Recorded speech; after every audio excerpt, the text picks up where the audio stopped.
Hello friends, और आप सब कैसे हैं। उम्मीद करता हूँ आप लोग बढ़िया होंगे। एंड आज के वीडियो में फ्रेंड्स हम बात करने वाले हैं इंग्लिश लैंग्वेज की one of the most important chapter narration के बारे में। जो कि इससे पहले के वीडियोज़ में हमने टेंस वॉइस से रिलेटेड जो भी चीज़ें होती हैं उन पे ऑलरेडी वीडियो बना के चैनल पे उसका अलग से प्लेलिस्ट बना दिया, आप जाके जो है चेकआउट कर सकते हैं। एंड हमारे साथ बने रहने के लिए वीडियो को लास्ट तक जरूर देखें। देन स्टार्ट करते हैं नरेशन से। नरेशन और स्पीच, आप स्पीच को नरेशन के, नरेशन को स्पीच कीजिए, that is equal. And we can say that in other words there is no difference between narration and speech because बहुत मीनिंग्स आर सेम, क्योंकि दोनों का मतलब क्या होता है, सेम होता है। एंड अब जानेंगे कि आखिरकार नरेशन क्या होता है। तो नरेशन क्या होता है, जब वक्ता वक्ता यानी स्पीकर के द्वारा कही हुई बात को सीधे या घुमा फिरा कर कहा जाए तो उसे नरेशन कहा जाता है। यानी जब वक्ता यानी स्पीकर के द्वारा कही हुई बात को सीधे या घुमा फिरा कर कहा जाए तो उसे नरेशन कहा जाता है।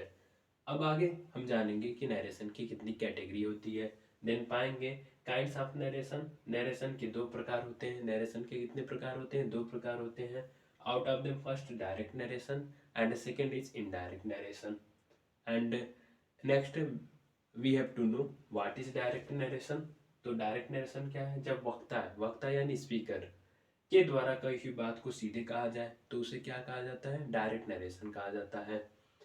जैसे she said to me you did not call, उसने मुझसे बोली कि आपने जो है कॉल नहीं किया, आपने जो है बुलाया नहीं। तो इस सेंटेंस में बेसिकली स्पीकर के रूप में क्या आया है, सी आया है। सी सेड टू मी, उसने मुझसे बोली, यू डिड नॉट, आप यू डिड नॉट कॉल, आपने जो है नहीं बुलाया। तो दैट इज कहने का मतलब ये है कि जब स्पीकर के द्वारा कही हुई बात को ज्यों कहते हो। इसको एक एग्जाम्पल के थ्रू समझते हैं कि फॉर एग्जाम्पल मान लीजिए कि कोई हमसे मिला और वो हमसे अपनी बात कहा, तो उसकी बात को सेकेंड पर्सन से यानी कि दूसरे व्यक्ति से अगर हम मिलते हैं, मिल के वही सेम बात हम कह देते हैं तो उसी को डायरेक्ट कहेंगे। उसी को क्या कहेंगे, डायरेक्ट कहेंगे। एंड इनडायरेक्ट, इनडायरेक्ट नरेशन क्या होता है, जब वक्ता के द्वारा कही हुई बात को सीधे न कहकर घुमा फिरा कर कहा जाए। यानी जब वक्ता के द्वारा कही हुई बात को सीधे कहने के बजाय हम घुमा फिरा के कह देते हैं तो उसी को इनडायरेक्ट कहेंगे। जैसे कि यहाँ पे लिखा है she said to me you did not, ये तो डायरेक्ट का पार्ट है कि उसने मुझसे बोली कि आपने जो है कॉल नहीं किया। अब इसको इनडायरेक्ट में कैसे बदलेंगे, ऐसे बदलेंगे, सी told me that I have not called, उसने मुझसे बोली कि मैंने जो है कॉल नहीं किया था। अच्छा, इन दोनों में कॉमन अगर डिफरेंस देखा जाए तो पाया जाएगा कि she said to me you did not call, ये तो डायरेक्ट का पार्ट है। बट बात क्या है कि इसमें जो है इन्वर्टेड सी से टू मी के बाद कामा के बाद यहाँ पे इन्वर्टेड कामा वगैरह दिख रहे हैं। बट इनडायरेक्ट स्पीच में इन्वर्टेड कामा क्या होता है, हट जाता है जब जो है डायरेक्ट से इनडायरेक्ट बनाते हैं। एंड आगे जानना है कि टाइप्स ऑफ डायरेक्ट नरेशन यानी आल्सो डायरेक्ट नरेशन के कितने टाइप होते हैं। तो डायरेक्ट नरेशन के बेसिकली दो भाग हैं, यानी दो भागों में बांटा गया है जो कि निम्नलिखित है। पहला रिपोर्टिंग और दूसरा रिपोर्टेड। अब रिपोर्टिंग स्पीच और रिपोर्टेड स्पीच जो कि डायरेक्ट नरेशन का पार्ट होता है, ये क्या होता है। अब बेसिकली जो रिपोर्टिंग स्पीच होता है ये डायरेक्ट नरेशन में इन्वर्टेड कामा के बाहर लिखे गए वर्ड होते हैं। जैसा कि यहाँ पे समझते हैं, she said to me you did not call, ये तो डायरेक्ट स्पीच का पार्ट है क्योंकि ये सेम चीज आप यहाँ पे देख सकते हैं, सी सेड टू मी और यू डिड नॉट कॉल, तो ये डायरेक्ट स्पीच का पार्ट है। इसी को एज इट इज मैंने यहाँ पे लिखा, she said to me you did not call. अब इसमें डिफरेंशिएट कैसे करना है कि क्या कौन सा पार्ट जो है रिपोर्टिंग है, कौन सा रिपोर्टेड है। इससे पहले हमें क्या यहाँ पे ध्यान से ये देखना है कि रिपोर्टिंग स्पीच के अंदर कौन लिखे गए वर्ड है। तो सॉरी, इन्वर्टेड कामा के अंदर क्या लिखा हुआ है, यू डिड नॉट कॉल, ये बेसिकली इन्वर्टेड कामा से स्टार्ट, इन्वर्टेड कामा से क्लोज हुआ है और इसके अंदर आया है तो you did not call basically यहाँ पे किसका पार्ट होगा, ये जो है रिपोर्टेड स्पीच का पार्ट होगा। ये जो है रिपोर्टेड स्पीच का पार्ट है। और इसके बाहर क्या लिखा हुआ है, सी सेड टू मी, तो जो इन्वर्टेड कामा के बाहर लिखे गए वर्ड होते हैं वो कहलाते हैं रिपोर्टिंग। तो इसको हम रिपोर्टिंग लिख सकते हैं। इसको क्या लिख सकते हैं, इसको जो है रिपोर्टिंग जो है लिख सकते हैं। एंड आगे जानना है फ्रेंड्स कि रिपोर्टिंग स्पीच के कितने पार्ट होते हैं। तो आगे जैसा कि लिखा है, रिपोर्टिंग स्पीच को तीन भागों में बांटा गया। रिपोर्टिंग स्पीच को कितने भागों में बांटा गया, तीन भागों में बांटा गया है। और इसके बारे में भी जानना इसलिए जरूरी है क्योंकि डायरेक्ट से इनडायरेक्ट बनाते समय ज़्यादातर स्टूडेंट इसलिए भी कंफ्यूज रहते हैं क्योंकि उन्हें ये पता ही नहीं रहता है कि रिपोर्टिंग स्पीच के कितने पार्ट होते हैं। दैट्स वाई ये जानना जरूरी है। तो बताते हैं, जैसा लिखा है रिपोर्टिंग स्पीच को 3 भागों में बांटा गया है। पहला क्या है, सब्जेक्ट है, सेकंड वर्ब है, और थर्ड क्या है, ऑब्जेक्ट है। अब सवाल उठता है कि सब्जेक्ट वर्ब ऑब्जेक्ट कैसे हम आइडेंटिफाई करेंगे रिपोर्टिंग स्पीच में। तो देखिए, she said to me, basically यहाँ पे सी सेड टू मी ये डायरेक्ट नरेशन में रिपोर्टिंग स्पीच का पार्ट है, जो कि यहाँ पे भी सी सेड टू मी मैंने लिखा रिपोर्टिंग स्पीच का भाग है, और इसी को 3 भागों में बांटा गया है। तो सी सेड टू मी जो रिपोर्टिंग स्पीच का भाग है, इसको 3 भागों में बांटा गया है, सब्जेक्ट वर्ब ऑब्जेक्ट। तो वही हमें यहाँ पे देखना कि कहाँ पे सब्जेक्ट है, कहाँ पे वर्ब है, कहाँ पे ऑब्जेक्ट है। तो सी सेड टू मी में सी क्या है, सी बेसिकली यहाँ पे सब्जेक्ट है। सी यहाँ पे क्या है, सी यहाँ पे सब्जेक्ट के रूप में आया है। और सेड यहाँ पे किस रूप में आया है, वर्ब के रूप में आया है। और मी यहाँ पे किस रूप में है, मी यहाँ पे बेसिकली ऑब्जेक्ट के रूप में आया है ना। एंड आगे, डायरेक्ट से इनडायरेक्ट बनाते समय ध्यान में रखने वाली बातें। तो डायरेक्ट से इनडायरेक्ट बनाते समय ध्यान में रखने वाली कुछ इंपॉर्टेंट बातें वो क्या है कि यदि रिपोर्टिंग स्पीच में, रिपोर्टिंग स्पीच तो पता है इन्वर्टेड कामा के बाद लिखे गए वर्ड रिपोर्टिंग स्पीच कहलाते हैं। Like she said to me यहाँ पे रिपोर्टिंग स्पीच है। तो यदि रिपोर्टिंग स्पीच में वर्ब के रूप में से, सेज एवं सेड आ जाए, यानी या तो से आ जाए, या तो सेड आ जाए, या तो सेज आ जाए रिपोर्टिंग स्पीच में वर्ब के रूप में, तो और इनके बाद ऑब्जेक्ट हो, और से या सेट के बाद क्या हो, ऑब्जेक्ट हो, तो से को टेल में, सेज को टेल्स में, और सेट को किस में बदलेंगे, टोल्ड में बदलेंगे। तो इसको एग्जांपल के थ्रू समझते हैं। जैसे कि यहाँ लिखा है सी, यहाँ पे लिखा है दे से टू हर। तो दे से टू हर ये बेसिकली इन्वर्टेड कामा के बाहर का पार्ट है, दैट इज ये रिपोर्टिंग स्पीच है। अब इनको इनडायरेक्ट बदलेंगे, कैसे बदलेंगे, ऐसे दे से टू हर में क्या करेंगे, दे को एज इट इज लिखेंगे।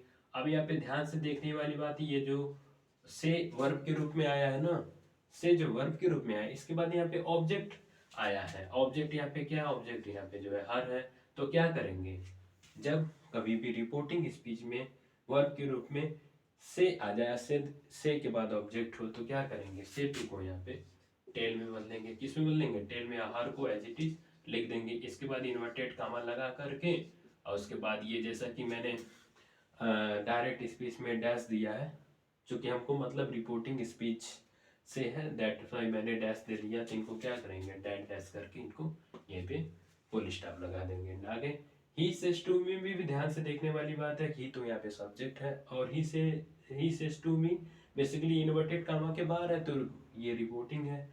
और इसमें ये सब्जेक्ट से स्टार्ट है, ही से, ही के बाद यहाँ पे क्या है, सेज यहाँ पे वर्ब के रूप में आया है। और बड़ी बात ये कि इसके बाद यहाँ पे ऑब्जेक्ट है। तो क्या करेंगे, इनडायरेक्ट बनाते समय सेज को यहाँ पे बेसिकली हम टेंस में बदलेंगे। इसके बाद मी है तो मी को लिख देंगे, मी के बाद दैट लगा करके बाकी जो है उसको ऐसे ही लिख देंगे। एंड आगे, ये चूंकि मैंने डैश दे दिया है, she said to them, she said to them, ये भी बेसिकली जो है इन्वर्टेड कामा के बाहर लिखे गए वर्ड है, दैट इज ये रिपोर्टिंग स्पीच है। अब इनडायरेक्ट बनाते समय क्या ध्यान देना कि इसमें वर्ब के बाद ऑब्जेक्ट है कि नहीं, तो वर्ब के रूप में सेट आया, सेट के बाद यहाँ पे ऑब्जेक्ट है, तो सेट टू को बेसिकली किस में बदलेंगे, सेट टू को यहाँ पे जो है टोल्ड में बदलेंगे। तो क्या हो जाएगा, यहाँ पे सी के बाद सेट टू टोल्ड में बदलेगा, यहाँ पे आ जाएगा देम, और देम के बाद यहाँ पे आ जाएगा दैट के बाद डैश देके खत्म कर देंगे। एंड आगे सवाल ये उठ रहा है कि इसमें कि द चिल्ड्रेन से, अब द चिल्ड्रेन से ध्यान से देखा जाए तो ये भी इन्वर्टेड कामा के बाहर है, लेकिन यहाँ पे ध्यान देने वाली बात क्या है कि द चिल्ड्रेन के बाद ये जो से आया है ना वर्ब के रूप में, से के बाद यहाँ पे कोई तो ऑब्जेक्ट नहीं है। तब हम क्या करेंगे, तो हम क्या करेंगे, इसको ऐसे लिखेंगे द चिल्ड्रेन, द चिल्ड्रेन के बाद ये जो से आया है ना वर्ब के रूप में, इसके बाद हम देख रहे हैं यहाँ पे कोई ऑब्जेक्ट नहीं है, तो इनको एज इट इज लिख देंगे, इनको जो है एज इट इज लिख देंगे। इसके बाद दैट आ जाएगा, दैट के बाद यहाँ पे डैश डैश लगा के खत्म कर देंगे। एंड आगे ही सेज ये भी बेसिकली इन्वर्टेड कामा के बाहर है, लेकिन ध्यान देने वाली बात है कि यहाँ पे सेज के बाद कोई ऑब्जेक्ट नहीं है, दैट्स वाई सेज को सेज ही रहने देंगे। यहाँ पे इनडायरेक्ट बनाते समय हो जाएगा ही सेज, उसके बाद आ जाएगा दैट, दैट के बाद डैश डैश दे देंगे। एंड आगे मास्टर सेड में भी ध्यान से देखा जाए इन्वर्टेड कामा के बाहर है मास्टर सेड। तो मास्टर सेड में सेड यहाँ में क्या है, सेड यहाँ पे वर्ब के रूप में आया है, और इसके बाद कोई ऑब्जेक्ट नहीं है, तो इनको क्या करेंगे, इनडायरेक्ट बनाते समय सेड को सेड ही रहने देंगे। इसके बाद दैट आ जाएगा, दैट के बाद डैश देके यहाँ पे जो है लास्ट में फुल स्टॉप कर देंगे। तो कहने का मतलब ये है कि डायरेक्ट से इनडायरेक्ट बनाते समय कॉमनली जो ध्यान देने वाली बातें हैं वो ये है कि यदि रिपोर्टिंग स्पीच में वर्ब के रूप में से, सेज और सेड आ जाए, इनके बाद ऑब्जेक्ट हो, तो से को टेल में, सेज को टेल्स में और सेड को टोल्ड में बदलेंगे। अदरवाइज यानी अगर रिपोर्टिंग स्पीच में वर्ब के रूप में से, सेज और सेड आ जाता है, जैसा कि सेंटेंस द चिल्ड्रेन से में, ही सेज में, मास्टर सेड में, ध्यान से देखा जाए जो वर्ब के रूप में आया है इसमें से हो गया, सेज हो गया, सेड हो गया, इनके बाद ऑब्जेक्ट नहीं है, तो जब कभी भी रिपोर्टिंग स्पीच में वर्ब के रूप में से, सेज, सेड के बाद कोई ऑब्जेक्ट नहीं होगा तो उनको इनडायरेक्ट बनाते समय एज इट इज यानी जैसे तैसे लिख देंगे। बट अगर ऑब्जेक्ट होगा तो से को टेल में, सेज को टेल्स में और सेड को टोल्ड में बदलेंगे। इन्हीं बातों को ध्यान में जो है रखना है। देन आगे बताते हैं, तब तक आप इसका स्क्रीनशॉट ले सकते हैं। अब आगे फ्रेंड्स हम सेंटेंस क्या है, सेंटेंस के कितने प्रकार होते हैं, इसके बारे में हम बताने जा रहे हैं। क्योंकि ये कोई ज़रूरी नहीं है कि डायरेक्ट स्पीच के रिपोर्टेड जो है पार्ट्स में एक ही टाइप का सेंटेंस हो, अलग अलग टाइप ऑफ सेंटेंस भी आ जाते हैं। और अलग टाइप ऑफ सेंटेंस के केस में क्या होता है कि डायरेक्ट से इनडायरेक्ट बनाते समय अलग अलग रूल्स फॉलो किया जाता है। दैट्स वाई हम बताने जा रहे हैं। तो देखिए, जैसा लिखा है कि सेंटेंस, तो सेंटेंस के कितने प्रकार होते हैं इससे पहले हमें ये जानना कि सेंटेंस होता क्या है। तो a group of meaningful words यानी सार्थक शब्दों का समूह आर कॉल्ड सेंटेंस, वो जो है सेंटेंस कहलाता है। जैसे कि C is my friend, C is my friend में सी भी वर्ड है, इज भी वर्ड है, माई भी वर्ड है, फ्रेंड भी वर्ड है। बट बड़ी बात क्या है कि ये वर्ड ग्रुप में आए हैं, साथ में आए हैं। और इससे भी बड़ी बात यह है कि सब्जेक्ट वर्ब ऑब्जेक्ट पे बेस्ड है। दैट इज ये सेंटेंस है। सी इज माई फ्रेंड का मतलब वो मेरी जो फ्रेंड है, फिर मेरा फ्रेंड है, वो मेरी फ्रेंड है। आगे टाइप्स ऑफ सेंटेंस, अब सेंटेंस के प्रकार जानना। तो there are 5 type of sentence, यानी सेंटेंस के 5 प्रकार हैं। पहला असर्टिव सेंटेंस, जिसे हिंदी में साधारण वाक्य कहते हैं। दूसरा इंट्रोगेटिव सेंटेंस, जिसे प्रश्नवाचक वाक्य कहते हैं हिंदी में। इंपरेटिव सेंटेंस, जिसे हिंदी में आज्ञा सूचक वाक्य कहते हैं। ऑप्टेटिव सेंटेंस, जिसे हिंदी में इच्छा सूचक वाक्य कहते हैं। एक्सक्लेमेटरी सेंटेंस, जिसे हिंदी में विस्मयादिबोधक वाक्य कहते हैं।